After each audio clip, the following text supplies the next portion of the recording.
In this guide, I'm going to show you how to add multiple accounts on TikTok. This is Aiden from JustBoz, and before we get into this guide, make sure to like the video and subscribe to the channel with all notifications on. It really does help with the channel and it lets us know that you want more content like this, so we greatly appreciate it. If at any point throughout this guide you did have any questions, just ask them down in the comment section below and we can help you out further. I'm going to be doing my best to reply to every single comment down there.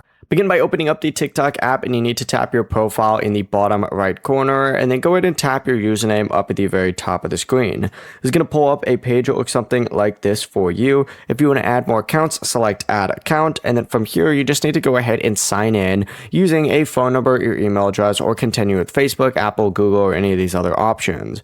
You can also go ahead and create an account as well, or log in by selecting login down at the very bottom, but the process really is as simple as that. As soon as you sign in, the account will be added, or as soon as you sign up, the account will be added, and you could switch between them from that exact same section. You just select that username, and then you select the account and you switch over to it. The process is as simple as that. Before you do leave, make sure to like the video and subscribe to the channel with all notifications on. It really does help with the channel and it lets us know that you want more content like this. We'd greatly appreciate it. And if at any point throughout this guide you did have any questions, just ask them down in the comment section below and we can help you out further. I'm going to be doing my best to reply to every single comment down there. Peace.